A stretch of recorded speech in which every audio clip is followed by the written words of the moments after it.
All right, everyone, welcome back into another props video. Going to be touching on the top prop bets here for this Thursday night showdown between the Denver Broncos and the New Orleans Saints. Let's go on and get into it.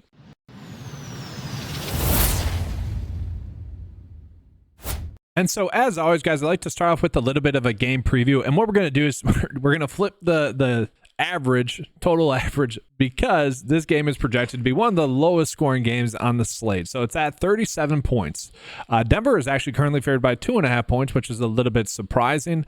That might have to do with the Saints being without Chris Olave. And you're going to notice that right now, as I'm recording this video, we're not getting that many bets here for the Saints, simply because we don't know if Chris Olave is going to play or if Taysom Hill is going to play. Those are two pieces of information that we do need to be able to make properly educated decisions. If you guys have been following my channel, you know I've been kind of talking about how, in a weird way, Taysom Hill has made this offense kind of go.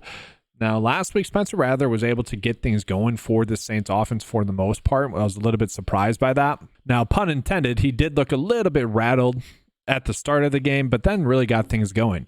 We do see the snap counts for Alvin Kamara here, where it's been pretty heavy in terms of his snap counts. Now, Jamal Williams has gotten some work, but he's looked terrible. Jordan Mims was actually someone that looked decent in the preseason. It'll be interesting to see if he gets some work. But with Taysom Hill, again, most likely out. It's a short week. That's kind of what I'm expecting. Give him some extended time off after this week, and they'll be back for their next game. Kind of expecting that. And that would only increase the likelihood of like Alvin Kamara scoring a touchdown and just really having a better game and having more rush attempts just in general. Taysom Hill had really been, in a weird way, kind of their second best offensive weapon when he was healthy. Now, with Taysom Hill out, we have actually seen them go to a more traditional offense, as you know, you would think. We have seen Juwan Johnson actually get around really like 75% of the snaps over the last 3 weeks, actually a little bit more than that. So he's been someone that I think we could be looking at in terms of betting on. But again, without that confirmation just yet, we don't know like what lines we're going to get. You know, it's weird. And then receiver wise, I do want to touch on this as well. Bub Memes went out and had himself a great game. We're going to see some Devon Valet props that are currently out there right now. I would assume that the Bub Memes lines are going to be about the same as his, assuming that Chris Olave is out in this game, who left in the first quarter last week with a concussion. He looked pretty good. Now, that being said, I thought Tipton kind of looked decent as well 2 weeks ago during the primetime game. Shaheed was virtually, I don't want to say invisible because he got a lot of targets, but really not noticeable except for on special teams when he made a pretty awesome return. And so I do want to call out Juwan Johnson. The first target of the game, I believe, went to Juwan Johnson. He's been fine, averaging around, 4 targets is that? 3 targets, 5 targets? 3 targets over, the last few games, again, with Taysom Hill out, where he's been used as more of a traditional tight end. 3 receptions, 5 receptions, 2 receptions. So he is going to be involved in this passing game. And I think it's worth calling out here, guys, kind of the opponent rank here in terms of production given up to tight ends versus the opponent rank given up to receivers. Denver's been a pretty darn good defense. If there's a slight weakness that they have, it's really slightly given up production to the tight end, so I probably will be inclined to bet on Juwan Johnson. Again, if Taysom Hill's out, see his average yards per game, I would imagine the line's going to be right around there. Would I want to do 2.5 receptions? I'm not sure that'd be the route I'd want to go. I'd probably want to go over, again, I'm assuming the line's going to be like 19.5, just given the average. Probably would be fine going with the over there. And then, yeah, guys, Bub Memes came out and looked good. I do think there's a little bit of something to this, where I personally think there's a little backup to backup connection going on, where Spencer Rattler has been practicing with Bub Memes a lot. That's kind of where they're getting the reps with that second unit, maybe third unit a little bit, but, not getting those starter reps. So I do think there was a little bit of a chemistry thing going on there. And again, he looked good. 8 targets, 5 receptions, 45 yards, and having a touchdown. Touchdown was a great grab by him. I do want to be betting on him, but again, I think the lines for him are going to be closer to like Devon Valet, and we'll touch on that in just a second. If they are, I'm going to be happy to bet on him. So with that being said, let's go ahead and jump into the bets that we are currently getting right now, just in general, and then we look at PrizePicks and Underdog as well. So right now, guys, we're not getting any like kind of EV bets for the traditional sports books, as we can see here. Again, that shouldn't really ever be happening, but it does happen. So we look and see, are we getting any projected edges at all? Maybe Spencer Rattler for his over passing yards on ESPN Bet and potentially on FanDuel. So the projection data has him at 83.79 passing yards. Okay, the average sportsbook line would have it at 180, and so we look at the line here on ESPN Bet. Yeah, 174. That's clearly a little little bit too low. They're giving him minus 140 to get that over, so not exactly a bet that you need to go with. I'd probably rather go with the line here of 180 over his passing yards, but the matchup with the Denver Broncos does kind of worry me. Now, they have given up an average of 191 passing yards per game to opposing quarterbacks, but really my biggest concern here with Rattler is going to be kind of in a weird way, the play design that made him successful last week. I think it's one of those things where Denver will be able to scheme it away. If you look at his success, a lot of it was get defenders going one way and kind of throw it a little bit of the other way. It was a lot of kind of going away from the short side of the field on a rollout or play action and just kind of making some easy throws. Now, he didn't mess those up. He kind of looked good with those throws in general. And I left being overall pretty impressed with Rattler as a player in that game, more so than, in terms of my expectations. But Denver is going to be a much more difficult defense than Tampa Bay. And given the fact that they now have film on him, even though it's a short week, I think they're going to be able to exploit that. And it is a short week. We got two younger quarterbacks playing on a short week. So I'm mostly probably just staying away from Rattler. And so we look at the top prop bets that we're getting in this game right now. I do want to call it.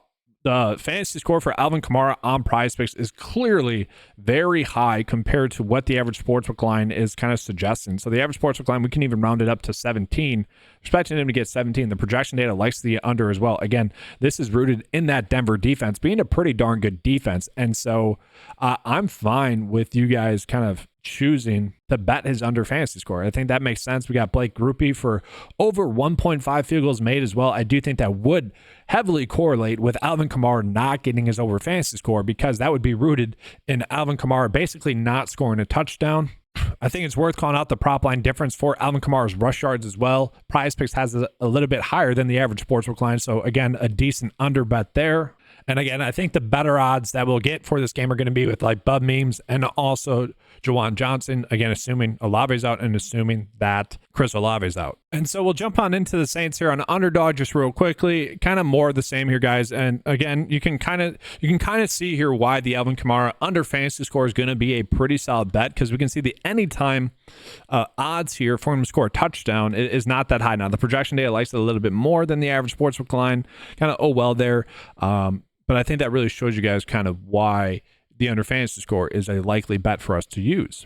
Now let's go ahead and jump on in to the Denver Broncos. That's where we're going to be getting a lot more of our useful bets, I would say. I actually want to start off with the traditional sports books. We'll jump into that. And so I do want to start off with looking at Denver and their receptions here. Let's start off with Courtland Sutton, because if you guys are someone that maybe plays on something like pick six, his over 3.5 receptions is there right now. It's not going to be a terrible bet. And that's an easy way to go about like using the tools right now.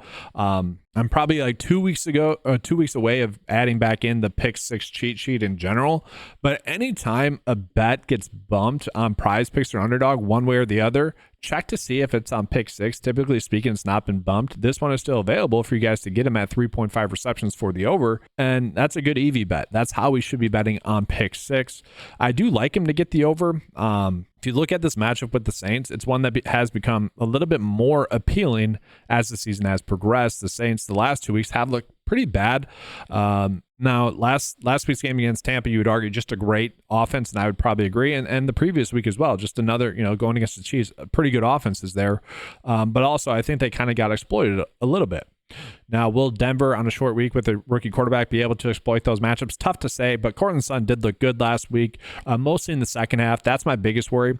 All the Denver production from Bo Nix came in garbage time pretty much. He's looking like Blake Bortles 2.0. If you guys were around with Blake Bortles, you know exactly what I mean, where, maybe not a complete lost cause as rookie year where, a lot of plays maybe gave you some hope, but all those plays were coming in garbage time. So it was really tough to really gauge how he looked. Bo Nix did have some good scrambles, don't get me wrong, but overall, I think this is a good bet here for Courtland Sutton. He's been targeted heavily. He's playing the most snaps out of anyone. Going to continue to see that heavy snap share. And again, if that Saints defense is still struggling, he's going to have a good game.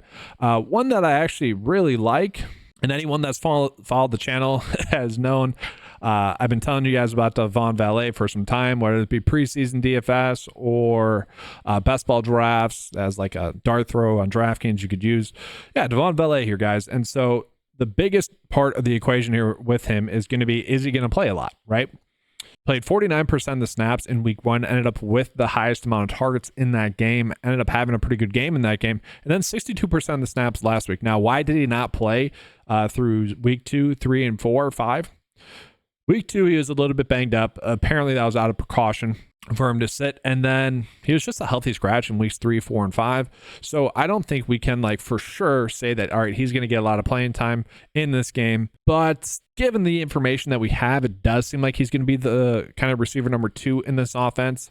And if he is, then I do expect him to get over 3.5 receptions, kind of regardless. Some of the lines that we're getting for him, like on Fliff, plus 135, or sorry, plus 130. I think that's a good bet. Fliff is a sportsbook that's available for 48 states. I'm okay with this bet. Now, if you guys are someone that doesn't want to bet there, doesn't want to open an account there, I get that. It's not a completely established company like PrizePicks, like Underdog, and like these traditional sportsbooks. Then we could look at ESPN Bet plus 125. Plus 122, but I want to call this out here for Fliff. This is a pretty bad line in comparison to everyone else. Now, you're not getting an edge on it, but the over is also really not bad in comparison to some of the other lines. They're giving him a 43% likelihood, and BetMGM is giving him a 48% likelihood, where the average line is about 44. It's definitely a good point to call out. And to me, guys, looking at his fantasy score, this seems to be slightly too low. Again, assuming the role that I'm expecting him to have, where he is going to play 62% of the snaps, is going to get it right around 7 targets in this game. Now, most of his production did come in garbage time. That is a concern for sure. But if he is getting, let's say the line probably should be at 3 receptions, right?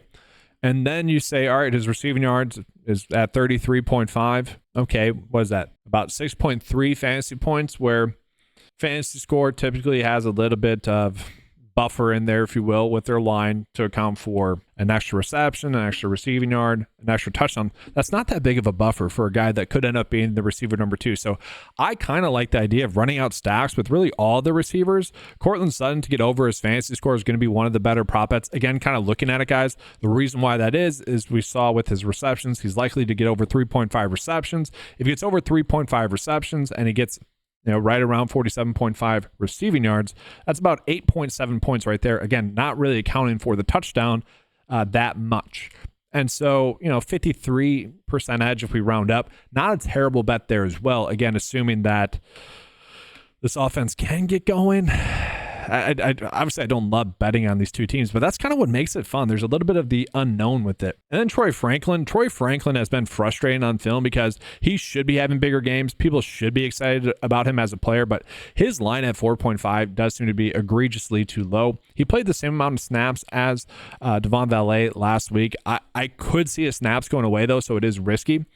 At the same time, it wouldn't be surprising to see this be a breakout game. It seemed like he's just making some dumb mistakes, but at the same time, it seemed like a turning of the leaf kind of in the back end of the game. Again, he wasn't really that productive, but just watching it, just like there's a confidence in his, it's tough to explain. In his route running, I wish I kind of could show you what I mean, but regardless, the average sportsbook line would have this at 5.3, favoring the under. The projection data is favoring the under as well. But again, if he's going to be playing 60% of the snaps, I think there's a good chance that he gets this over. And then again, guys, real quickly looking at Underdog, we are going to see a slightly better edge there for Courtland Sutton to get over his fantasy score there. It's not big, but that little difference could end up being the reason why a bet cashes or does not cash.